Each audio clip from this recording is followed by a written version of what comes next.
ನಮಸ್ತೆ ಫ್ರೆಂಡ್ಸ್, ನಾನು ಮಲ್ಲಿಗೆ ಗಿಡದ ಬಗ್ಗೆ ವಿಡಿಯೋ ಮಾಡ್ತಾಯಿದ್ದೀನಿ. ನಾನು ನಮ್ಮ ಮಗ ಮನೆಗೆ ಡೆಲ್ಲಿಗೆ ಬಂದಿದ್ದೆ ಸರಿ. ಆವಾಗ ಈ ಮಲ್ಲಿಗೆ ಗಿಡನ ನಾವು ತಗೊಂಡು ಬಂದು ನೆಟ್ಟಿದ್ದು. ಅಂದರೆ ಇಲ್ಲಿ ಪಾಟ್ ಸಮೇತ ತಗೋಬೇಕು, ಮಣ್ಣು ಪಾಟು ಎಲ್ಲ ಒಂದೇ ಸರಿ ತಗೊಂಡು ನಮ್ಗೆ ಯಾವ ಗಿಡ ಬೇಕಾದರೆ ಅದು ತಗೊಂಡು ಅದರಲ್ಲೆಲ್ಲ ರೆಡಿ ಮಾಡಿಕೊಡ್ತಾರೆ. ನಾನು ಮನೆ ಹತ್ರ ಒಂದು ಮಲ್ಲಿಗೆ ಗಿಡ ಇರಲಿ ಚೆನ್ನಾಗಿರುತ್ತೆ ಅಂತ ಹೇಳ್ಬಿಟ್ಟು ಹೇಳಿದೆ. ಅದಕ್ಕೋಸ್ಕರ ನಮ್ಮ ಸೊಸೆಯವರು ಇರಲಿ ಅಂತೇಳ್ಬಿಟ್ಟು ಮಲ್ಲಿಗೆ ಗಿಡ ತಗೊಂಡ್ರು.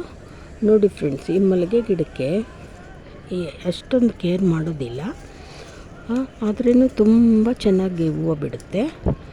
ಇದ್ರ ಸೀಕ್ರೆಟ್ ಏನಂದರೆ ತುಂಬ ಬಿಸಿಲು ಬರುತ್ತೆ ಫ್ರೆಂಡ್ಸ್. ತುಂಬ ಬಿಸಿಲು ಬರೋದ್ರಿಂದ ಹೂವು ಸಖತ್ತಾಗಿ ಬಿಡುತ್ತೆ. ಬಿಸಿಲು ತುಂಬ ಇರೋದ್ರಿಂದ 2 ದಿವಸಕ್ಕೊಂದು ಸಾರಿ, ಒಂದು ದಿವಸ ಬಿಟ್ಟು ಒಂದು ದಿವಸ ತುಂಬ ನೀರು ಹಾಕಬೇಕು. ತುಂಬ ನೀರು ಹಾಕ್ಬಿಟ್ಟು ಮಣ್ಣು ಸಡಿಲ ಮಾಡ್ತಾ ಇರಬೇಕು. 3 ದಿವಸಕ್ಕೊಂದು ಸಾರಿ ಮಣ್ಣನ್ನು ಸಡಿಲ ಮಾಡಿದ್ರೆ ಗಿಡ ಚೆನ್ನಾಗಿ ಬರುತ್ತೆ. ನೋಡಿ, ಅದೇ ಥರ ಅವರು ಮಾಡ್ತಾಯಿದ್ರು. ಮತ್ತು ಹಣ್ಣಿನ ಸಿಪ್ಪೆ ಅಂಥದ್ದನ್ನೆಲ್ಲ ಈ ಗಿಡಕ್ಕೆ ಹಾಕ್ತಾರೆ. ಒಣಗಿರೋ ಹೂವು, ಹಣ್ಣಿನ ಸಿಪ್ಪೆ ಎಲ್ಲ ಹಾಕ್ತಾರೆ.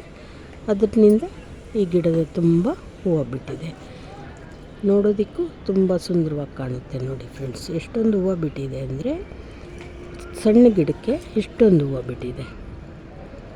ನೋಡಿ, ಇದು ಒಂಥರ ಮಲ್ಲಿಗೆ ಗಿಡ ಇದ್ದಂಗೆ ಇದೆ, ಆದರೆ ಮಲ್ಲಿಗೆ ಗಿಡ ಅಲ್ಲ, ಅದು ಒಂಥರ ಸಣ್ಣ ಸಣ್ಣ ಹೂವು ಬಂದಿದೆ. ತುಂಬ ಸ್ಮೆಲ್ಲು ಗಮ್ ಅಂತ ಇರುತ್ತೆ ಈ ಹೂವು. ನೋಡೋದಕ್ಕೂ ತುಂಬ ಸುಂದರವಾಗಿದೆ ಗಿಡ. ಸಣ್ಣ ಗಿಡಕ್ಕೆ ಇಷ್ಟೊಂದು ಹೂವು ಬಂದಿದೆ ನೋಡಿ.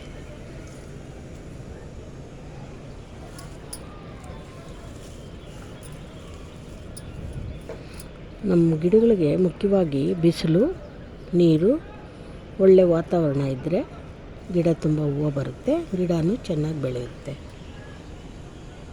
ಈ ವಿಡಿಯೋ ಇಷ್ಟ ಆದಲ್ಲಿ ಲೈಕ್ ಕೊಡಿ, ಶೇರ್ ಮಾಡಿ, ಸಬ್ಸ್ಕ್ರೈಬ್ ಮಾಡ್ಕೊಳ್ಳಿ. Thank you.